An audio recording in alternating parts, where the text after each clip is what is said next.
Hello, everyone, and welcome back to Talk Ema. My name is Jack, and I'm glad you're here today. And I'm Emma. Here, we create videos and podcasts to help you speak English confidently every day. Please like this video and subscribe to our channel. Today, we will discuss a very important topic. Queen Bilqis's power. Let's get started. Queen Bilqis, mentioned in the Quran, is considered one of the most mysterious women in history. Some stories claim she was half human and half jinn. She is often identified as the Queen of Sheba, the ruler of a powerful kingdom. In Islamic tradition, she lived during the time of Prophet Solomon, also known as Suleiman. Prophet Solomon was given a unique kingdom by Allah. He had authority over humans, jinn, animals, and even the wind. His army was one of the strangest armies in history. It included humans, jinn, birds, and animals. The human soldiers were made up of foot soldiers and cavalry. The jinn soldiers were invisible to human eyes. Even birds and animals were part of this powerful army. Among them was a special bird called Hudhud. Hudhud served as a trusted spy and intelligence officer. His job was to fly to distant lands and bring back important news. One day, when the army gathered, Hudhud was missing. Prophet Solomon noticed his absence. Hudhud warned that he must give a clear explanation. Meanwhile, Hudhud had traveled far away to the land of Saba. From a tall tree, he observed the city carefully. He saw people gathering for an important event. He learned that they were going to see their queen. Then he witnessed something shocking. The queen and her people prostrated to the sun instead of Allah. Hudhud immediately understood this was serious news. After a long journey, he returned to Prophet Solomon. The other birds were upset and demanded an explanation. Hudhud bravely approached Prophet Solomon.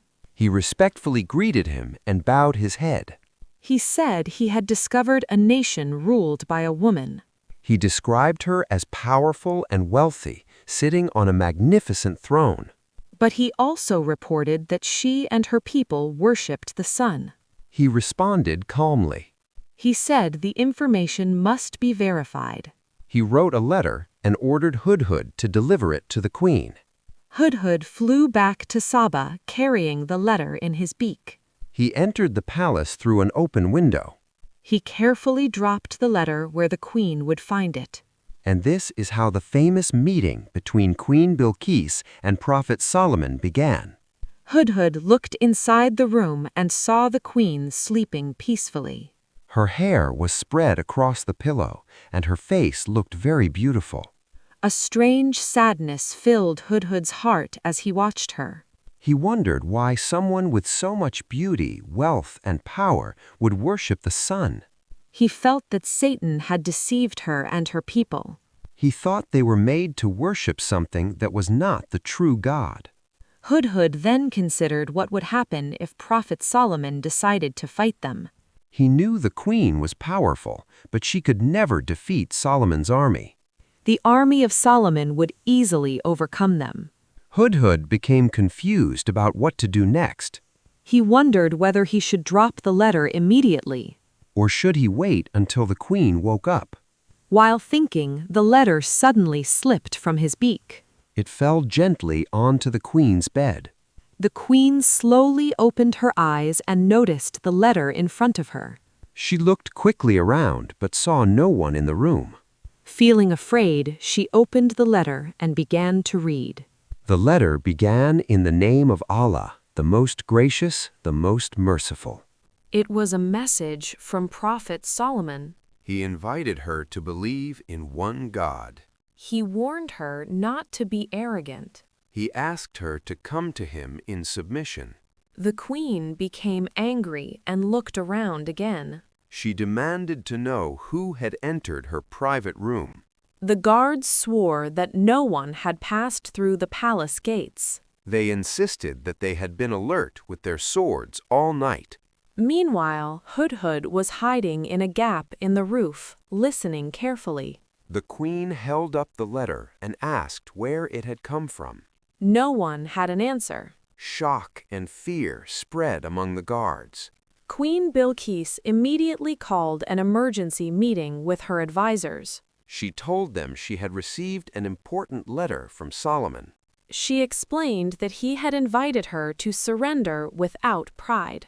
One advisor said this sounded like a declaration of war. Another advisor said they were strong enough to fight. Many of them agreed that they should prepare for battle. But a wise advisor asked an important question. He asked who had delivered the letter. Queen Bilqis admitted she did not know. She said she had simply woken up and found it on her bed. An advisor warned that this was frightening. He said if Solomon could send a message in such a mysterious way, his power must be great. Queen Bilqis then shared her concern about war. She said when kings invade lands, they destroy cities and humiliate their people. She feared that her kingdom might suffer the same fate. So she proposed sending gifts first. She wanted to test Solomon's reaction before making any decision. The advisors agreed with her wise plan. Hudhud listened to the entire discussion carefully. As soon as the meeting ended, he flew away. In the land of Saba, it was announced that a royal gift would be prepared. Artists worked night and day using gold and precious gems. Finally, a magnificent golden dish was created. On both sides were necklaces decorated with jewels.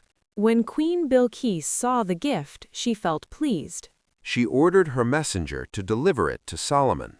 She also sent a general to observe Solomon's military strength. She wanted to know what he truly desired and how powerful his army was. But Prophet Solomon had already learned about her meeting through Hudhud. While Hudhud was flying near the border, he noticed the queen's envoy caravan approaching. He quickly returned to Prophet Solomon to report what he had seen.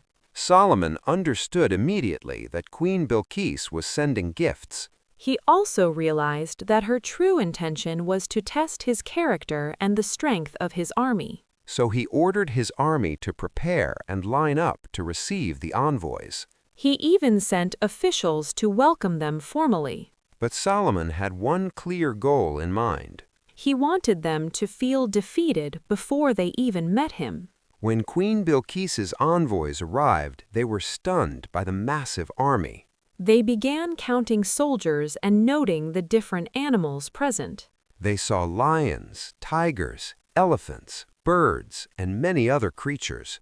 They realized that this army was not made of humans alone. They also learned that Solomon could command the wind. Their faces turned pale with shock and fear. They understood they could never win against such a force. Their fear deepened when they saw some weapons moving by themselves. They whispered to each other in horror, asking what they were witnessing. The calm escort explained that those were jinn soldiers doing their exercises. The envoys were amazed and even more eager to meet Solomon. But Solomon refused to meet them directly. Instead, he sent one of his captains to speak with them. The envoys were invited to lunch inside the palace. As they looked around, their gifts suddenly seemed small and worthless. Compared to Solomon's kingdom, their treasures felt insignificant. Still, they presented the gifts with hesitation. The captain carried the gifts to Solomon's chamber. After some time, he returned with the same gifts. He placed them back on the table and announced that Solomon had refused them. Then he delivered Solomon's powerful message. He asked whether they thought wealth could influence him. He said that what Allah had given Solomon was far greater than their treasures. He warned them to take the gifts back. He added that if necessary, Solomon could come with an unimaginable army. He said they would be expelled from their city in humiliation.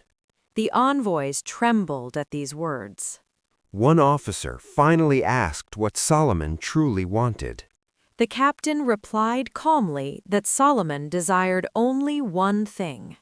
He wanted the queen and her people to surrender peacefully. The envoys understood that this was both a warning and an invitation to peace. They quickly returned to Queen Bilqis with the message. When they arrived, the queen was asleep. But she had ordered her servants to wake her immediately upon their return. As soon as she opened her eyes, she met the envoys. She asked what Solomon had said after receiving the gifts. They explained that they had not met him directly. They told her that Solomon had refused the gifts. They repeated his message word for word. Hearing this, the queen lowered her head in deep thought. She realized that Solomon had accepted nothing but surrender. The envoys also described the strength of his army in detail. When she heard about the jinn and animals, her concern grew stronger. She understood that choosing war could mean losing everything. Now she believed there was only one path left. She would have to convince Solomon in another way. She looked again at the returned gifts and thought deeply. Then she decided to gather her royal council and war advisors. She knew this meeting would determine the future of her kingdom. At the same time, Prophet Solomon also called a meeting in his own city. Prophet Solomon's council included ministers, commanders, war experts, and wise scholars. 2 lions stood guard to protect the meeting. Hudhud was also present, ready to report any news. Prophet Solomon began the meeting by praising Allah for the blessings and power he had received. Although he felt anger in his heart, he did not show it outwardly. He questioned how people could still worship the sun when the message of Tawheed was alive. He said this was a shame and a heavy responsibility upon them. He reminded everyone that he ruled not for personal glory, but as a servant of Allah. One commander stood up with his sword and asked for permission to destroy the Queen of Sheba's throne. But Solomon replied that he did not prefer violence. He said he hoped the queen herself would come peacefully. Then he asked who among them could bring her throne before she arrived. A powerful jinn stood up and said he could bring it before Solomon rose from his seat. Then a scholar, blessed with special knowledge from Allah, spoke confidently. He said he could bring the throne even before Solomon could blink his eye. When Solomon allowed him, the throne suddenly appeared before them. Everyone was shocked by this miracle. The throne was massive and royal in design. Even Hudhud tried to understand the meaning behind this incredible event. Meanwhile, in the kingdom of Saba, Queen Bilqis gathered her royal council and war advisors. Queen Bilqis spoke in a tired but serious voice. She said they were facing a dangerous situation. She explained that Solomon demanded surrender. She asked her advisors to find a solution. Some suggested that the queen herself should visit Solomon with greater gifts. They warned that if those gifts were rejected, war would be inevitable. They feared such a war could erase their kingdom from history. All eyes turned to Queen Bilqis as their final hope. Queen decided to take the risk and travel personally to Solomon's palace. Preparations began, and even more valuable gifts were prepared. Solomon understood that Queen Bilqis believed power and wealth defined success. But he wanted to teach her a deeper truth. He believed that true progress comes only under the banner of Tawheed. He believed that no system can survive without faith in one God. He reflected that losing the world but gaining Allah is true victory. And gaining the world but losing Allah is the real loss. Solomon then ordered that the design of the throne be changed. When he saw the sun symbol on it, he criticized the foolishness of sun worship. He said even if the sun were made of gold, it was still unworthy of worship. He commanded parts of the throne to be redesigned. Meanwhile, Queen Bilqis completed preparations for her journey. She ordered a grand caravan to travel with her. At the same time, Solomon summoned the best architect in his kingdom. He told the architect he wanted a palace that looked as if it floated on water. He wanted a transparent entrance so visitors would think they were walking on water. The architect suggested using pure glass so the water beneath could be clearly seen. Solomon approved the idea immediately. He then asked how long the construction would take. The architect replied that with the help of the jinn, it could be completed in 2 weeks. But if only humans worked on it, the project would take much longer. Solomon ordered the jinn to help with the construction. But he insisted that the floor be completely transparent so the water below could be seen. The architect asked if Solomon wanted anything special for the roof or walls. Solomon replied, "What do you think?" The architect suggested making the roof of glass so sunlight would reflect on the water beautifully. He also recommended the walls be made of mirrors. Solomon was pleased and instructed the architect to begin the work immediately. Within a few days, a magnificent palace began rising over the water. At that same time, Queen Bilqis was approaching Solomon's territory. Hudhud was waiting at the border to guide her, accompanied by an officer. Along the way, the queen noticed many strange and wondrous things. All the stories told by the angels about Solomon's kingdom were true. The closer she got to the palace, the more amazed she became. She saw a part of Solomon's army and was struck with fear. It was the most powerful and terrifying force she had ever encountered. Her heart raced, and it became hard to breathe.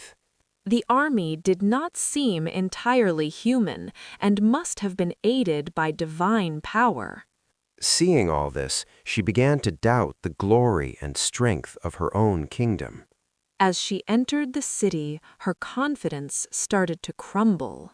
Her pride and arrogance slowly melted away. Her fear gradually transformed into respect and trust. Soon she reached the palace that Solomon had specially prepared. The scene she encountered was utterly extraordinary. Solomon's kingdom was not just about wealth, but also beauty and artistry.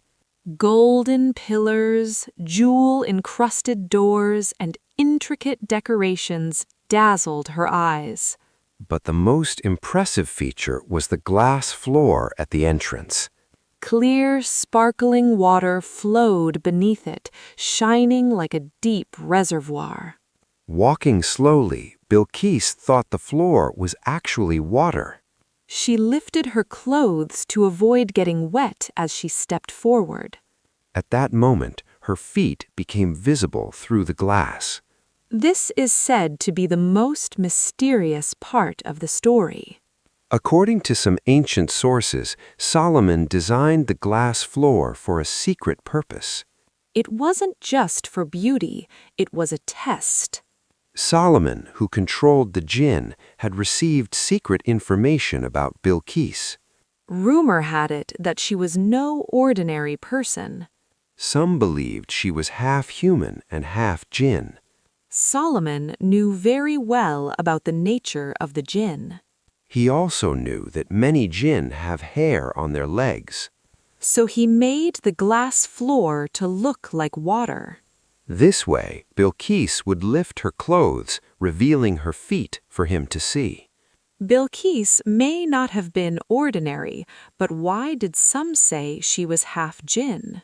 Various stories and cultural sources suggest she was born from a human mother and a jinn father. One story says her father was an ifrit, a powerful jinn. That is why Bilqis had human beauty, but some unusual traits. The Quran does not directly describe her as jinn or human. Ethiopian texts portray her as a wise and spiritual queen, rather than focusing on her ancestry. Those stories emphasize her knowledge and purity more than her physical traits. Most Islamic scholars, however, agree that Bilqis was half human and half jinn. The rumors were partly because some jinn did not want Solomon to marry her. They feared that if Solomon had a son, he could rule like his father. And through Solomon's secret knowledge, he might make the jinn work for humans again. The jinn had been forced to work under Solomon and hoped that his death might free them. But they feared that if his son ruled, they would be imprisoned again. Most of the jinn, known for their cunning, understood this clearly. So Solomon arranged the situation carefully to be certain. When he saw Bilqis walk over the glass floor, he realized she was like a normal human. His doubts were dispelled completely. Then Solomon showed Queen Bilqis her throne. Bilqis was shocked beyond words. Solomon asked, "Is this your throne?" Bilqis looked carefully but struggled to respond. The throne looked exactly like hers, yet something was different. Finally, she said, "It looks just like my throne." Solomon left a message beneath the throne. We are surrendered to God. Bilqis examined it closely and realized the throne had somehow been transported and altered before she arrived. This proved the extraordinary power Allah had given to Prophet Solomon. Queen Bilqis fell into deep thought. The more she reflected, the more she realized how weak and misguided her nation's faith had been. Compared to Solomon's rational and knowledgeable thinking, her people's worship seemed foolish. That day, she was invited to lunch with Solomon. Solomon sat next to her and began speaking. He said, "Allah, the Lord of the worlds, is the most gracious, the most merciful." He explained that the sun was created to serve humans, just as butterflies and lotus flowers follow God's will. To prostrate to any creation instead of the Creator was an insult to human intelligence. Queen Bilqis then realized that the sun they had worshipped was only a beautiful creation used by Satan to deceive them. For the first time, the brightness of the sun faded in her heart. A new light, eternal and pure, began to burn within her. Just then, her advisors warned, "The sun is about to set. It is time for our daily worship." They said, "O fools, do you still believe the sun is worthy of worship?" Satan had presented their false faith in a way that seemed beautiful. Without waiting to hear Solomon's words, the preacher fled in fear. For the first time, a warm and beautiful feeling flowed through Bilqis's heart. It was like the colors of a rainbow reflecting her emotions. Queen Bilqis realized it was time to embrace Islam. With deep sincerity, she admitted she had been deceived and converted. Soon, the people of Sheba followed their queen. They abandoned sun worship and began to prostrate only before Allah. All of this began the day when Hudhud felt a special feeling in his heart.